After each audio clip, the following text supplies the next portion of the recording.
Bueno, Matías, un placer poder visitarte, que nos abras las puertas de tu casa para conocer tu trabajo, tu carrera artística y que juntos desandemos un poco el camino que te llevó desde la docencia hasta el arte y conocer cómo ha sido este proceso, ¿no? Hola, buenas tardes y gracias a ustedes por venir y por ayudar a compartir esto que uno va haciendo, ¿no? A veces remando, a veces se hace más fácil. Hoy tenemos un aliado grande que son las redes para la difusión, pero siempre viene bien la mano que dan de parte de ustedes. ¿Cómo comenzaste? ¿Cuáles fueron tus primeros pasos como dibujante? ¿Y cómo fue ese camino hasta convertirte en una persona que sabemos que comparte muchísimo su material en las redes sociales, pero que también colabora con otros sitios, con otros medios, en otras revistas y demás? Sí, mira, el inicio y el dibujo creo que es difícil a veces de encontrarle un punto, ¿no? Hay un momento en que uno decide no abandonarlo más que comenzar. En realidad yo creo que todos de chiquitos dibujamos, cantamos, hacemos un montón de cosas, que después la adultez nos va censurando de a poquito y la gente, no sé, el entorno a veces va haciendo que vayamos dejando esas actividades. Y hay un momento en que uno alguna de esas actividades decide continuarla, por más que se vaya volviendo viejo. Y creo que el dibujo es eso, digamos, es parte de eso.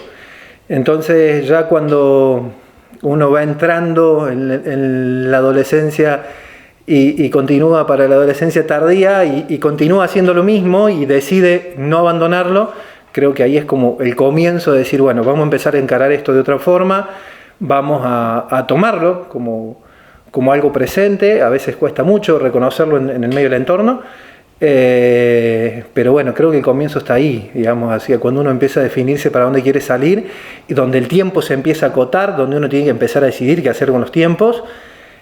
Ahí dice, no, bueno, esto me merece una porción de tiempo y esa porción de tiempo tiene que ser tomada en serio.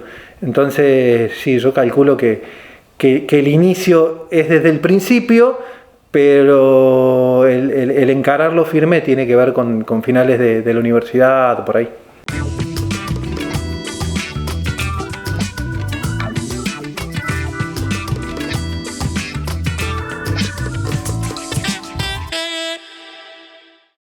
Tus primeros pasos, recién charlábamos antes de comenzar la entrevista, fueron en la pintura, ¿no? Y hoy te reconocemos más quizás por la ilustración, ¿no? ¿Cómo fue o cuál fue quizás ese punto que llegaste a la ilustración? ¿Cuál fue el salto quizás? El reconocimiento de que ilustraba. Sí, mira, yo te comentaba recién, yo trataba de pintar y por ahí obviamente llevaba otro proceso, llevaba un proceso de boceto de mucho tiempo. Pinto todavía, me gusta mucho, pero siempre tenía esta cuestión de contar algo en ese encerrado, en ese lienzo, en esa porción, digamos, de la historia que uno cuenta que se ve en la obra. Y con el devenir de la gestión anterior del gobierno de Macri, hubo un momento en que sentía que había un montón de cosas que estaban poniéndose en discusión que pensé que ya no estaban en discusión. Había cosas como los derechos humanos, como la salud, como la educación pública, que no pensaba que eran batallas que ya en Argentina estaban más que saldadas, como que se había relajado. Y ante todo eso, empecé a hacer una serie de dibujos mucho más explícitos, mucho más dependientes de la noticia diaria, mucho más contestatarios o por ahí más claros, digamos, donde encerraba más una idea que la estética o la plástica y tenía que manejar otra velocidad. Y ahí me di cuenta que me sentía cómodo, que estaba bueno y empecé a hacerlo cada vez más seguido y ya empecé a responder a la noticia diaria y empecé a seguir la agenda y me empecé a contactar con gente y empecé a conocer gente dentro del campo que estaba muy buena, muy pila, muy sencilla, muy generosa, sobre todo eso, gente muy generosa, que fueron tirando opiniones y fuimos hablando y fue haciendo que cada vez me centrara más en eso y empezar a ver eso como una beta donde yo estaba muy cómodo y con gente muy piola Entonces, bueno, ahí le empezamos a meter por ese lado de lo que tiene que ver ya con la ilustración más política, más social, bien concretamente, a veces humorística, en estas charlas con el gran Jericle, y otras veces, a veces un humor más laburado y otras veces más chabacano, más patada en el pecho, pero bueno, hay veces que surge, sale y a veces está bueno que eso.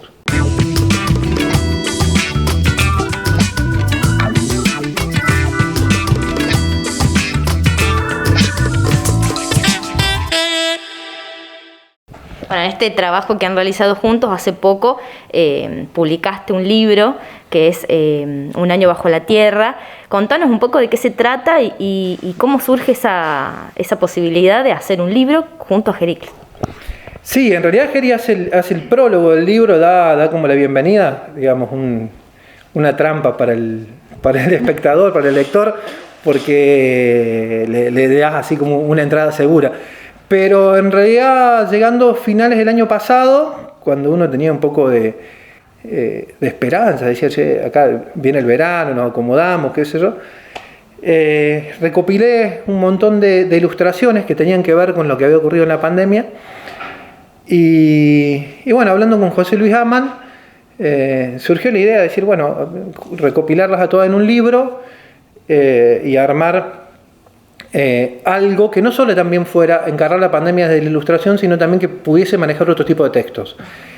La idea también con Noel y lo que hablábamos con José, que después terminamos confirmándolo con Jericle, fue mezclar textos. Por eso hay poesías, hay cuentos, hay análisis, hay algunos textos argumentativos, ensayos, digamos, porque la idea era abordar la pandemia de la mayor cantidad de aspectos que habíamos pasado, desde la educación, desde lo emocional, desde lo laboral, desde lo político. Entonces, todo eso se termina armando en este libro que es Un año bajo la tierra, que gracias a la genialidad de José Luis, que renegó un montón con la maquetación y con el armado del libro, y toda la gente de Unirío, por supuesto, vio la luz. Ya a final del año pasado lo presentamos en la FEI, junto en una charla con Jeri, en un ida y vuelta, hablando de todas estas cosas de la pandemia, que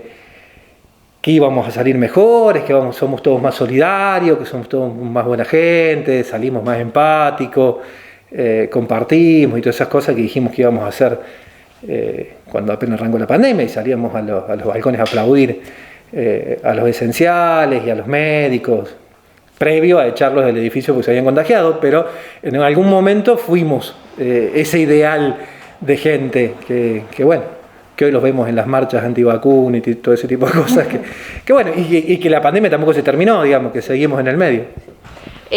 Por último, conocer cuál es tu opinión personal con respecto a la situación del arte hoy y la situación también de los artistas. Es muy compleja, es muy variable, porque obviamente en todo, hay cosas que se ven mucho más ahora en pandemia. ¿Por qué? Porque las restricciones necesarias han hecho que algunos lugares no funcionen. Hay gente que no pueda laburar, que se dedica a cuestiones relacionadas al arte. Pero sin embargo, en Río Cuarto o en la zona, tampoco abundaban los lugares previo a la pandemia. Digamos, ahora está acentuado y se habla, pero de acá me pinta el viejo, ¿no? Pero yo recuerdo hace muchos años atrás Río Cuarto era un lugar donde de a poco empezaban a salir un montón de escenarios para que tocaran las bandas, para que tocaran los pibes. Estaba el Festival de Teatro Independiente, que se hacía en 4 o 5 salas al mismo tiempo. Funcionaban salas independientes, no solamente el teatro, y todo eso de a poquito se fue apagando. Había varios lugares para colgar cuadros, para poder hacer muestras. Se fue apagando, y previo a la pandemia quedaban pocos lugares y algunos emprendimientos autogestivos, ¿no? Que abrían el lugar, como algunos centros culturales que tenían que ver con esfuerzos personales o de algunas agrupaciones más que espacios públicos, ¿no? Digamos, gubernamentales. Entonces creo que la relación o la situación es compleja de por sí desde el vamos. Hay muchas cosas para analizar que la situación de la pandemia nos debería permitir sentarnos a analizarlas, pero también entendiendo el contexto previo, digamos, porque volver a lo anterior tampoco tendría mucho sentido, sobre todo cuando es restrictivo. O sea, a mí siempre me pasa con eso que noto que muchas veces, sobre todo lo que tiene que ver con la plástica, o a veces te pasa con el teatro, no sé si les habrá pasado a ustedes, pero a veces sentís que van las mismas 20 personas. Y hay algo en la comunicación que no funciona si siempre vamos los mismos 20. O hay algo en la presentación que no funciona, porque no puede ser que por 20 años vayamos los mismos 20. Entonces, creo que la situación es compleja, pero mucho más allá de la pandemia. La pandemia se vuelve compleja en la falta de disposición y en la imposibilidad de generar dinero, digamos, de poder ganar plata, digamos, de poder hacer algo. Algunos se adaptaron, algunos utilizan el streaming. En ese sentido, quienes han tenido mayor facilidad se han podido adaptar y más o menos mantenerse. Otros han dejado de hacerlo. Pero muchas veces en lugares como estos, la mayoría vivimos de más de una sola cosa. Entonces, se complica por ese lado, pero también es algo que también hay que discutir previo de por qué antes tampoco teníamos la posibilidad o se tiene la posibilidad de vivir de eso, quién elige a vivir de eso, ¿no?